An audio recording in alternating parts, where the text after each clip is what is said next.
Hello दोस्तों, स्वागत है आप सभी का हमारे चैनल पर। तो हम लोग कर रहे हैं क्लास 12th का एनसीईआरटी, जिसमें कि हम लोग पढ़ रहे हैं अर्थशास्त्र। तो आज का चैप्टर है चैप्टर 5, नाम है सरकारी बजट एवं अर्थव्यवस्था। तो इसके पहले चैप्टर 1 से लेकर 4 तक पढ़ा दिया गया है। और इसमें देखिए अर्थशास्त्र में 2 बुक है, एक व्यष्टि अर्थशास्त्र, एक समष्टि। तो हम लोग समष्टि कर रहे हैं, व्यष्टि हो चुका है।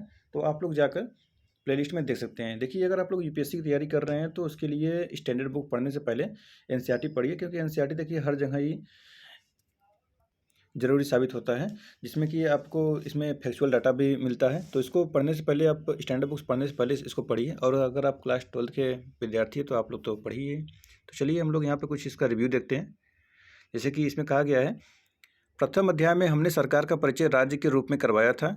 हमने कहा था कि निजी क्षेत्र के अतिरिक्त सरकार होती है जो एक महत्वपूर्ण भूमिका निभाती है। एक अर्थव्यवस्था जिसमें निजी क्षेत्र तथा सरकारी क्षेत्र दोनों हो मिश्रित अर्थव्यवस्था कहलाती है। जैसे कि यहाँ पर है, जहाँ निजी और सरकारी, जैसे कि हम लोग के यहाँ मिश्रित अर्थव्यवस्था है। ऐसे बहुत से तरीके हैं जिनसे सरकार जीवन के आर्थिक पहलू को प्रभावित करती है। इस अध्याय में हम केवल उन कार्यों की व्याख्या करेंगे जो सरकारी बजट के माध्यम से किए गए जाते हैं। यह अध्याय इस प्रकार है। खंड 5.1 में हम सरकारी बजट के अवयवों को प्रस्तुत करेंगे ताकि सरकारी आगम के स्रोतों तथा सरकारी व्यय की विधियों को समझाया जा सके। फिर दूसरे में पढ़ेंगे संतुलित, आधिक्य तथा घाटे के बजट की व्याख्या करेंगे ताकि व्यय तथा कुल आगम में अंतर स्पष्ट किया जा सके। हम यहाँ विशेष रूप से बजट के प्रकार, उनके निहितार्थ तथा उन्हें नियंत्रित रखने के उपायों की व्याख्या करेंगे। तो चलते देखते हैं यहाँ पर पहला, सरकारी बजट अर्थ तथा इसके अवयव। संविधान की धारा 112 के अनुसार हर वित्तीय वर्ष 1 अप्रैल से 31 मार्च तक के लिए अनुमानित प्राप्तियों तथा खर्चों का ब्यौरा संसद में पेश करना सरकार की संवैधानिक कर्तव्य है। देखिए 112 में जितना भी इसमें दिया गया 112, तो वहाँ पे किसी संविधान में कहीं भी बजट की चर्चा नहीं की गई है, बल्कि वहाँ पे कहा गया वित्तीय वर्ष यानी वित्तीय के बारे में बताया जाएगा। ठीक है, तो वित्तीय वार्षिक वित्तीय वर्ष, बजट का कहीं भी चर्चा नहीं है। ऐसे ऐसे क्वेश्चन पूछा जाता है कि संविधान में किस अनुच्छेद में बजट की चर्चा किया गया है, तो बजट कहीं भी नहीं, शब्द यूज कहीं हुआ ही नहीं है। ठीक है, आगे बढ़ते हैं। यह वार्षिक वित्तीय ब्यौरा सरकार का मुख्य बजट संबंधी घोषणा पत्र होता है। हालांकि बजट घोषणा पत्र का संबंध एक ही वित्तीय वर्ष के लिए होता है, लेकिन इसका प्रभाव आने वाले काफ़ी सालों तक रहता है। अतः 2 तरह के खाते वित्तीय वर्ष से संबंधित है। उन्हें केवल राजस्व खाते में शामिल किया गया, जिसे राजस्व बजट भी कहते हैं, तथा जिनका संबंध सरकार की संपत्ति तथा देनदारियों से होता है, पूंजीगत बजट भी कहा जाता है। इन खातों को समझने के लिए पहले सरकारी बजट के उद्देश्यों को समझना महत्वपूर्ण है। तो देखते हैं यहाँ पर सरकारी बजट के उद्देश्य। सरकार जन कल्याण बढ़ाने में बहुत महत्वपूर्ण भूमिका निभाती है। इसके लिए सरकार अर्थव्यवस्था में अनेक प्रकार से हस्तक्षेप करती है। जैसे कि यहाँ पर सरकारी बजट का आवंटन कार्य। सरकार निश्चित वस्तुओं तथा सेवाओं को उपलब्ध करवाती है जिन्हें बाजार तंत्र के द्वारा उपलब्ध नहीं करवाया जा सकता, अर्थात उपभोक्ताओं तथा उत्पादकों में विनिमय के द्वारा उपलब्ध नहीं करवाया जा सकता। इस प्रकार की वस्तुओं के उदाहरण है राष्ट्रीय सुरक्षा, सड़कें तथा सरकारी प्रशासन, जिन्हें सार्वजनिक वस्तुएं कहा जाता है। यह समझने के लिए कि सार्वजनिक वस्तुओं की पूर्ति सरकार को क्यों करनी पड़ती है, हमें निजी वस्तुओं जैसे कपड़े, कार, खाद्य सामग्री तथा सार्वजनिक वस्तुओं में अंतर समझना होगा। इनमें 2 मुख्य अंतर हैं। पहला तो यह कि सार्वजनिक वस्तुएं सभी के लिए उपलब्ध हैं तथा इनके लाभ किसी एक विशेष उपभोक्ता तक ही सीमित नहीं है। उदाहरण के लिए, यदि एक व्यक्ति चॉकलेट खाता है या कमीज पहनता है तो ये वस्तुएं अन्य व्यक्तियों के लिए उपलब्ध नहीं रहेगी। यह कहा जा सकता है कि इस व्यक्ति के उपभोग तथा अन्य व्यक्तियों के उपयोग में प्रतिद्वंद्वी संबंध है। लेकिन यदि हम सार्वजनिक पार्क या वायु प्रदूषण नियंत्रित करने के उपायों की बात करें तो इनके लाभ सभी के लिए उपलब्ध होंगे। एक व्यक्ति द्वारा एक वस्तु का उपभोग दूसरों के लिए उसके उपयोग की उपलब्धता को कम नहीं करेगा। अतः एक साथ कई लोग इनका लाभ उठा सकते हैं, अर्थात यहाँ कई लोगों का उपभोग प्रतिद्वंदात्मक नहीं होगा। दूसरे निजी वस्तुओं के संदर्भ में जो व्यक्ति वस्तुओं के लिए भुगतान नहीं करता, उसे इनका लाभ उठाने से वंचित किया जा सकता है। यदि आप टिकट न खरीदें तो आपको सिनेमा घर में फिल्म देखने की अनुमति नहीं मिलेगी। लेकिन सार्वजनिक वस्तुओं के संदर्भ में किसी को भी वस्तु का लाभ उठाने से वंचित करने का कोई साध्य कारगर तरीका नहीं है। इसीलिए सार्वजनिक वस्तुओं को गैर अपवर्जनीय कहा जाता है। यदि कुछ उपभोक्ता भुगतान नहीं भी करते हैं तो भी सार्वजनिक वस्तुओं के लिए शुल्क एकत्रित करना कठिन ही नहीं, अपितु बहुत बार असंभव हो जाता है। इन भुगतान के दिए बिना उपयोग करने वालों को मुक्तखोरी कहा जाता है। उपभोक्ता ऐच्छिक रूप से उन चीज़ों के लिए भुगतान नहीं करेंगे जिन्हें वे मुफ्त में प्राप्त कर सकते हैं या जिनके लिए मालिकाना अधिकार अनन्य यानी कि स्पष्ट नहीं है। उत्पादक तथा उपभोक्ता के बीच भुगतान प्रक्रिया के द्वारा स्थापित होने वाली कड़ी टूट जाती है। ऐसे में इस प्रकार की वस्तुओं को उपलब्ध करवाने के लिए सरकार का आगे आना जरूरी है। सार्वजनिक प्रावधान तथा सार्वजनिक उत्पादन में अंतर होता है। वस्तुओं के सार्वजनिक क्षेत्र द्वारा अभिप्राय है कि इनका वित्त पोषण बजट के द्वारा होता है तथा बिना कोई प्रत्यक्ष भुगतान किए इनका उपयोग किया जा सकता है। सार्वजनिक वस्तुओं का उत्पादन निजी क्षेत्र के द्वारा या सरकार के द्वारा किया जा सकता है। जब वस्तुओं का उत्पादन सीधे सरकार द्वारा किया जाता है तो इसे सार्वजनिक उत्पादन कहा जाता है। सरकार द्वारा सार्वजनिक वस्तुओं की आपूर्ति को आवंटन कार्य कहा जाता है। अब आगे आता है सरकारी बजट का पुनः आवंटन कार्य। अध्याय 2 से हमें पता है कि देश की कुल राष्ट्रीय आय का प्रवाह या तो निजी क्षेत्र की ओर होता है अर्थात फर्मों तथा घरेलू क्षेत्र की ओर जिसे निजी आय कहा जाता है, या सरकार की ओर जिसे सार्वजनिक आय कहा जाता है। निजी आय में से जो भाग अंततः घरेलू क्षेत्र तक पहुंचता है उसे व्यक्तिगत आय कहा जाता है तथा उसमें से जिस भाग को खर्च किया जा सकता है वह भाग प्रयोज्य आय कहलाता है। सरकारी क्षेत्र हस्तांतरण भुगतान के द्वारा तथा एक कर एकत्रीकरण के द्वारा घरेलू क्षेत्र की प्रयोज्य आय को प्रभावित कर सकता है। इस प्रकार सरकार आय के वितरण को परिवर्तित कर सकती है तथा समाज को आय वितरण की एक ऐसी स्थिति में पहुंचा सकती है जिसे न्याय संगत माना जाए। यह वितरण कार्य है। सरकारी बजट का स्थिरीकरण कार्य। सरकार को आय तथा रोजगार में उतार चढ़ाव को भी कम करना होता है। अर्थव्यवस्था में रोजगार का तथा कीमतों का स्तर कुल मांग पर निर्भर करता है तथा कुल मांग सरकार के अतिरिक्त निजी क्षेत्र के लाखों करोड़ों कारकों के व्यक्तिगत निर्णयों पर भी निर्भर करती है। ये निर्णय भी कई कारकों जैसे आय तथा साख की उपलब्धता पर निर्भर करते हैं। किसी भी समय में ऐसा हो सकता है कि मांग का स्तर श्रम तथा अर्थव्यवस्था के अन्य संसाधनों के पूर्ण उपयोग के लिए अपर्याप्त हो। अब क्योंकि मजदूरी की दर तथा कीमतें एक स्तर के बाद और नीचे नहीं गिरती, रोजगार स्वतः अपने पूर्वकालिक स्तर पर नहीं पहुंचता। सरकार को समग्र मांग का स्तर बढ़ाने के लिए अर्थव्यवस्था में हस्तक्षेप करना पड़ता है। दूसरी ओर कई बार ऐसा भी हो सकता है कि अधिक रोजगार की स्थिति में मांग उपलब्ध उत्पादन से अधिक हो जाए, जिससे मुद्रास्फीति की संभावना हो सकती है। ऐसी स्थिति में मांग को कम करने के लिए प्रतिबंधात्मक उपायों की आवश्यकता हो सकती है। सरकार का हस्तक्षेप चाहे वो मांग का विस्तार करने के लिए हो अथवा इसे काम करने के लिए स्थिरीकरण कार्य कहलाता है। प्राप्तियों का वर्गीकरण। राजस्व प्राप्तियां वे प्राप्तियां हैं जिनका दावा सरकार से नहीं किया जा सकता, अतः इन्हें गैर प्रतिदेय कहा जाता है। इन्हें कर तथा गैर कर राजस्व में विभाजित किया जाता है। कर राजस्व, जो कि राजस्व प्राप्तियों का एक महत्वपूर्ण भाग है, को काफ़ी समय से प्रत्यक्ष करों, वैयक्तिक आय कर तथा फर्मों के लिए निगम कर तथा अप्रत्यक्ष कर जैसे उत्पादन कर, देश में उत्पादित वस्तुओं पर लगाए गए कर, सीमा शुल्क, आयातित तथा निर्यातित वस्तुओं पर लगाए गए कर तथा सेवा कर, अन्य प्रत्यक्ष करों जैसे संपत्ति कर, उपहार कर तथा संपत्ति को शुल्क अब समाप्त से कभी भी बहुत राजस्व का संग्रह नहीं हुआ है तथा इसीलिए इन्हें कागजी कर भी कहा जाता है। पुनर्वितरण के उद्देश्य की प्राप्ति आय पर प्रगतिशील करारोपण के माध्यम से किया जाता है। इसके अंतर्गत जैसे जैसे आय बढ़ती है वैसे वैसे कर की दर ऊंची होती जाती है। फर्मों पर अनुपातिक आधार पर कर लगाए जाते हैं। कर की दर लाभयुक्त आय का एक विशेष अनुपात होती है। जीवन के लिए अनिवार्य वस्तुओं को उत्पाद कर से मुक्त रखा जाता है अथवा उन पर कर की दर निम्न होती है। सुख और अर्ध विलासिता की वस्तुओं पर सामान्य दर से कर लगाया जाता है, जबकि पूर्ण विलासिता संबंधी वस्तुओं, तंबाकू, पेट्रोलियम उत्पादों पर की दर काफ़ी ऊंची होती है। तो अब यहाँ पर एक बनाया गया है, इसको डाटा देखिए। सरकारी बजट है तो राजस्व बजट और पूंजीगत बजट। राजस्व बजट के अंतर्गत आता है राजस्व प्राप्तियाँ और राजस्व व्यय। पूंजीगत बजट के अंतर्गत आता है पूंजीगत प्राप्तियाँ और पूंजीगत व्यय। तो पहले देखते हैं हम लोग राजस्व बजट के अंतर्गत राजस्व प्राप्तियाँ को। तो राजस्व प्राप्तियाँ में होता है कर राजस्व और गैर कर राजस्व, और फिर राजस्व व्यय में योजनागत राजस्व व्यय और गैर योजनागत राजस्व व्यय। फिर आता है पूंजीगत, ये यहाँ पर। तो यहाँ पर प्राप्तियाँ और व्यय है। तो प्राप्तियां तो कुछ नहीं, व्यय में दिखाया गया कि योजनागत पूंजीगत व्यय और गैर योजनागत पूंजीगत व्यय, मतलब कि जो राफेल वगैरह खरीदा जाता है और पोत खरीदा गया, पनडुब्बी खरीदा गया है, जो भी ये ऐसे ऐसे योजना होती है जो उसे पूंजीगत व्यय होती है। अब यहाँ पर देखते हैं पूंजीगत प्राप्तियाँ क्या है। सरकार को ऋणों के रूप में भी धनराशि मिलती है या संपत्ति को बेचने से भी। जिन संस्थाओं से ऋण लिया गया है उन्हें इसकी अदायगी भी करनी होती है, अतः ऋणों से देयता पैदा होती है। इसी प्रकार सरकारी संपत्ति की बिक्री जैसे सार्वजनिक क्षेत्र के उपक्रमों द्वारा अपने शेयरों की बिक्री, जिसे सार्वजनिक क्षेत्र के उपक्रमों का भी विनिवेश भी कहते हैं, से सरकार की वित्तीय संपत्तियों की मात्रा कम हो जाती है। सरकार की ऐसी सभी प्राप्तियाँ जिनसे देयता पैदा हो या वित्तीय संपत्तियों कम हो, पूंजीगत प्राप्तियां कहलाती हैं। जब सरकार नए ऋण लेती है तो इसका अर्थ यह है कि इस ऋण को लौटाया जाएगा और इन पर बयान दिया जाएगा। इसी भांति जब सरकार किसी अस्थि को बेचती है तो इसका अर्थ है कि भविष्य से इससे आय समाप्त हो जाएगी। इस प्रकार ये प्राप्तियां ऋण उत्पादक या गैर ऋण उत्पादक हो सकती हैं। अब आता है पूंजीगत लेखा। तो इसके अंतर्गत राजस्व व्यय है। राजस्व व्यय केंद्र सरकार का भौतिक या वित्तीय परिसंपत्तियों के सृजन अतिरिक्त अन्य उद्देश्यों के लिए किया गया व्यय है।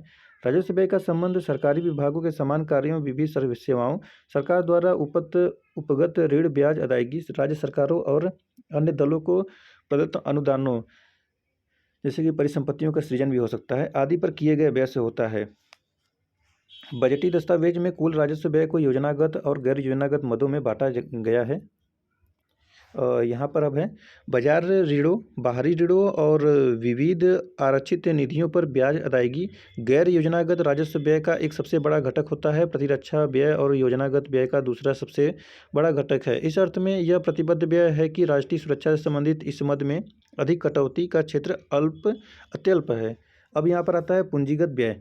ये सरकार के वे व्यय हैं जिसके परिणामस्वरूप भौतिक या वित्तीय परिसंपत्तियों का सृजन या वित्तीय दायित्वों में कमी होती है। पूंजीगत व्यय के अंतर्गत भूमि अधिग्रहण, भवन निर्माण, मशीनरी, उपकरण, शेयरों में निवेश और केंद्र सरकार के द्वारा राज्य सरकारों एवं संघ शासित प्रदेशों, सार्वजनिक उपक्रमों तथा अन्य पक्षों को प्रदान किए गए ऋण और अग्रिम संबंधी व्ययों को शामिल किया जाता है। अब आगे आता है बजट प्राप्तियों और व्ययों का एक विवरण मात्र नहीं है। स्वतंत्रता प्राप्ति के समय से ही पंचवर्षीय योजनाओं की शुरुआत के कारण बजट एक महत्वपूर्ण राष्ट्रीय नीति का विवरण बन गया है। बजट के संबंध में तर्क दिया जाता है कि यह देश की अर्थव्यवस्था के स्वरूप का प्रतिबिंब है तथा इससे देश के आर्थिक जीवन का स्वरूप निर्धारित होता है। तो अब आगे आता है, देखिए यहाँ पर एक तालिका दिया है जो केंद्रीय सरकार प्राप्तियाँ और व्यय का है। बजट अनुमान 2020-21 का है। देखिए जैसे कि राजस्व प्राप्तियाँ A+B यानी कि कर राजस्व राज्यों का निवल अंश और गैर कर राजस्व यानी दोनों को जोड़ना है 9% और 7.3%, यानी 7.3 और 1.7 को जोड़कर 9% बना दिया गया है। उसके बाद आता है राजस्व खर्च, जिसका ब्याज अदायगी, प्रमुख उत्पादन और रक्षा व्यय, इन तीनों को जोड़कर देखिए राजस्व खर्च में 11.7 का खर्च हुआ है। फिर राजस्व घाटा 2-1 यानी 2 यानी कि ये राजस्व प्राप्तियां जो हैं और राजस्व खर्च है, ये दोनों कर घटाकर जो आएगा वो राजस्व घाटा कहलाएगा। जैसे कि 11.7 में 9 घटा दिया गया है तो आ गया है 2.7 घाटा। अब फिर आता है चौथा पूंजीगत प्राप्तियां, ये है A+B+C यानी कि ये तीनों जो है ना, क्या नाम है, ऋण वसूली, अन्य प्राप्तियां और ऋण ग्रहण एवं अन्य दायित्व, ये तीनों जोड़ना है। जैसे कि 0.1, 0.9 और 3.5 यहाँ पर है ना, तो 4.5 आ गया। फिर पूंजीगत व्यय क्या होता है, तो पूंजीगत व्यय था 1.8। फिर छठा है गैर ऋण प्राप्तियां, यानी कि इसमें पहला जोड़ देना है और चौथा जोड़ देना है, और फिर A है, फिर प्लस 4B का, फिर तो ये टोटल हो जाता है 10। फिर कुल व्यय है 2 + 5 यानी जो दूसरा वाला है ना उसको, और प्लस 5वां यानी पूंजीगत व्यय को 1.8 को इक्वल टू करके 7.1 यानी कि इसमें जो दिया गया है उसमें जोड़कर 7.B को घटा देना है, योजनागत व्यय योजनागत आय को। तो इसमें कुछ है ही नहीं, तो 13.5 आ गया था इस प्रकार। चलिए हम लोग आगे देखते हैं। दूसरा आता है संतुलित अधिशेष एवं घाटा बजट। सरकार जमा आय के बराबर राशि खर्च कर सकती है, इसे संतुलित बजट के रूप में भी जाना जाता है। अगर इससे ज़्यादा खर्च करने की जरूरत पड़ती है तो बजट को संतुलित रखने के लिए करों के माध्यम से राशि प्राप्त करना पड़ेगा। जब कर से प्राप्त राशि आवश्यक आय से अधिक होती है तो इसे बजट अधिशेष कहा जाता है। हालांकि मुख्यतः ऐसी भी स्थिति होती है जब व्यय राजस्व से अधिक हो, तो यह तब होता है जब सरकार घाटा वाली बजट को चलाती है। तो देखिए यहाँ पर आता है सरकारी घाटे की माप। जब सरकार राजस्व प्राप्ति से अधिक व्यय करती है तो इस स्थिति को बजटीय घाटा कहते हैं। तो देखिए यहाँ पर है राजस्व घाटा। राजस्व घाटा सरकार की राजस्व प्राप्तियों के ऊपर राजस्व व्यय के अधिशेष को बताता है। राजस्व घाटा राजस्व व्यय माइनस राजस्व प्राप्तियाँ। तो तालिका 5.1 दे सकते हैं, हम लोग देखेंगे अभी। यहाँ पर है तालिका 5.1 राजकोषीय नीति। किंज की पुस्तक the general theory of employment interest and money में प्रतिपादित विचारों में मुख्य रूप से यह भी है कि सरकार की राजकोषीय नीति का प्रयोग निर्गत और रोजगार के स्तर को स्थिर करने के लिए किया जाना चाहिए। व्यय और करों में परिवर्तनों के माध्यम से सरकार निर्गत और आय में वृद्धि करने का प्रयास करती है, जिसका उद्देश्य अर्थव्यवस्था के उच्चावचन को स्थिर रखना होता है। इस प्रकार में राजकोषीय नीति से एक अधिक जब कुल प्राप्तियां व्यय से अधिक होती हैं अथवा एक संतुलित बजट यानी जब व्यय और प्राप्तियां बराबर हो के बजाय एक घाटे के बजट का सीजन होता है। आय निर्धारण के पूर्व विश्लेषण में सरकारी क्षेत्र को शामिल करने से उत्पन्न प्रभावों का अध्ययन हम आगे करेंगे। तो यहाँ पर सर्वप्रथम हम करों को लें। हम कल्पना करते हैं कि सरकार जो कर लगाती है वह आय पर निर्भर नहीं करता है। इसे एकमुश्त कर कहते हैं जो टी वर्ग के बराबर होता है। हम कल्पना करते हैं कि पूरे विश्लेषण में सरकार एक नियत मात्रा में अंतर टी आर करती है। अब उपभोग इस प्रकार है, जैसे कि C=C प्लस CYD। फिर यहाँ पर देखिए इसका बनाया जाता है। जैसे कि हम जानते हैं कि करों से प्रयोज्य आय और उपभोग में कमी आती है। उदाहरण के लिए यदि कोई व्यक्ति 1 लाख रुपए की 1 लाख रुपये अर्जित करता है, उसे 10,000 रुपये के कर अदा करना पड़ता है, तो इसकी प्रयोज्य आय उस व्यक्ति की आय से 90,000 रुपये अर्जित करता है, किंतु कोई कर अदा नहीं करता है तो के बराबर होगी। सरकार को शामिल करने पर समस्त मांग की अधिक परिभाषा होगी। तो यहाँ पर यह परिभाषा दिया गया AD=C प्लस CY, वाई कोष्ट में Y-T प्लस TR और फिर कोष्टक बंद प्लस I प्लस G करना है। अब जानते हैं ऋण के बारे में। बजटीय घाटे के लिए वित्त पोषण या तो करारोपण या ऋण अथवा नोट छापकर किया जाना चाहिए। प्रायः सरकार ऋण ग्रहण पर आश्रित रहती है, जिसे सरकारी ऋण कहते हैं। घाटे और ऋण की संकल्पनाओं में निकट संबंध होता है। घाटे को एक प्रवाह के रूप में समझा जा सकता है, जिससे ऋण के स्टॉक में वृद्धि होती है। यदि सरकार का ऋण ग्रहण 1 वर्ष के बाद दूसरे वर्ष में भी जारी रहता है तो इससे ऋण का संचय होता है और सरकार को ब्याज के रूप में अधिक से अधिक भुगतान करना पड़ता है। ऋण ग्रहण कर सरकार उपभोग का बोझ कम करने के लिए अगली पीढ़ी को हस्तांतरित कर देती है, क्योंकि सरकार आज बंधपत्र जारी कर जनता से जो ऋण ग्रहण करती है और उसका भुगतान लगभग 20 वर्ष बाद कर में वृद्धि करके कर सकती है। ये कर उन युवा आबादी पर लगाए जा सकते हैं जिसने अभी काम करना आरंभ ही किया है।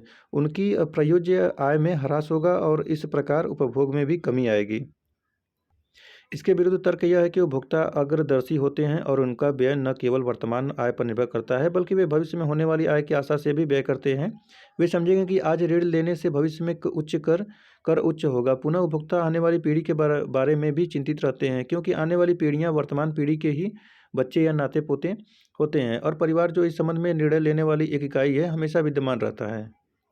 तो प्रायः यह तर्क दिया जाता है कि ऋण से कोई फर्क नहीं पड़ता है, क्योंकि हम अपने लिए ऋण ग्रहण करते हैं। यही कारण है कि यद्यपि 2 पीढ़ियों के बीच संसाधनों का हस्तांतरण होता है, फिर भी क्रय शक्ति राष्ट्र के अधीन ही रहती है। किंतु विदेशियों से लिया गया कोई भी ऋण एक बोझ होता है, क्योंकि हमें ब्याज अदायगी के अनुरूप वस्तुएं विदेश भेजनी पड़ती है। घाटे और ऋण के अन्य परिप्रेक्ष्य। घाटे की मुख्य आलोचनाओं में एक यह भी है कि घाटे सदैव स्फीतिकारी होते हैं। ऐसा इसलिए है क्योंकि जब सरकार व्यय में वृद्धि अथवा करों में कटौती करती है तो समस्त मांग में वृद्धि होती है। फर्म अधिक मात्रा में जितनी की वर्तमान कीमत पर मांग की जाती है उतने उत्पादन करने में असमर्थ हो सकते हैं। तो अब आगे आता है घाटे में कटौती। करों में वृद्धि अथवा व्यय में कटौती से सरकारी घाटे में कमी की जा सकती है। भारत में सरकार कर राजस्व में वृद्धि करने के लिए प्रत्यक्ष करों पर ज़्यादा भरोसा करती है। अप्रत्यक्ष कर अपनी प्रकृति में प्रतिगामी होता है और इनका प्रभावी सभी आय समूह के लोगों पर समान रूप से पड़ता है। सार्वजनिक उपक्रमों के शेयरों की बिक्री के माध्यम से प्राप्तियों में बढ़ोतरी करने का भी एक प्रयास किया गया है, किंतु सरकारी व्यय में कटौती पर विशेष बल दिया गया है। सरकार के कार्यकलापों को सुनियोजित कार्यक्रमों और सुशासनों के माध्यम से संचालित करने से ही सरकारी व्यय में कटौती की जा सकती है। तो अब आता है चैप्टर का सारांश। सार्वजनिक वस्तुओं का निजी वस्तुओं से अलग सामूहिक उपभोग होता है। सार्वजनिक वस्तुओं की 2 महत्वपूर्ण विशेषताएं हैं। ये अप्रतिस्पर्धी होती है, अर्थात एक व्यक्ति दूसरे की संतुष्टि में कमी किए बगैर अपनी संतुष्टि में वृद्धि कर सकता है, तथा वे सार्वजनिक वस्तुएं अवर्ज्य होती हैं, अर्थात किसी को इन वस्तुओं का लाभ उठाने से वर्जित करने का कोई संभव तरीका नहीं है। इससे इनके उपयोग का शुल्क संग्रह करना कठिन होता है तथा निजी उद्यम आमतौर पर ऐसी वस्तुओं को मुहैया नहीं कराते हैं, अतः सरकार ही सार्वजनिक वस्तुएं प्रदान करती हैं। फिर दूसरा आता है ये 3 फलन आवंटन, पुनर्वितरण और स्थिरीकरण, इन तीनों के कार्यों का संचालन सरकार के व्यय एवं प्राप्तियों के माध्यम से होता है। तीसरा आता है बजट में सरकार के प्राप्तियों एवं व्यय का वितरण होता है। वर्तमान वित्तीय आवश्यकताओं और देश के पूंजीगत स्टॉक में निवेश के बीच भेद करने की दृष्टि से बजट को 2 भागों में विभक्त किया जाता है, राजस्व बजट और पूंजीगत बजट। राजकोषीय घाटे के प्रतिशत में राजस्व घाटे की वृद्धि से निम्न पूंजी निर्माण सहित सरकारी व्यय की सरकारी इस प्रकृति में गिरावट प्रदर्शित होती है। अनुपातिक करों से स्वायत्त व्यय गुणक में कम होता है, क्योंकि करों के बाद शेष आय में से सीमांत उपभोग प्रवृत्ति में कमी आ जाती है। छठा आता है, यदि सार्वजनिक ऋण से भविष्य में निर्गत में वृद्धि प्रभावित होती है तो यह एक प्रकार का बोझ है। यहाँ पे कुछ कल्पनाएं हैं जो कि सार्वजनिक वस्तुएं, आभ्यंतरिक स्थिर और स्वनिर्णयगत राजकोषीय नीति रिकॉर्डों का समतुल्यता। तो देखिए ये चैप्टर समाप्त हुआ और इसके कुछ क्वेश्चन हैं जो कि आप लोग कर सकते हैं। वीडियो देखिए, रोकिए और क्वेश्चन अगर पढ़ना चाहे तो पढ़ सकते हैं, ठीक है। देखिए यहाँ पर इसमें दिया गया 15 नंबर क्वेश्चन कि जीएसटी से आप क्या समझते हैं, तो जीएसटी भी अगर चाहे तो बता सकते हैं, ठीक है। तो देखिए इस प्रकार ये चैप्टर समाप्त हुआ। हम लोग चैप्टर 5 आज कर रहे थे अर्थशास्त्र में। यह हम लोग एनसीईआरटी कर रहे हैं क्लास 12th का। तो अब नेक्स्ट वीडियो में मिलेंगे चैप्टर 6 के साथ। धन्यवाद।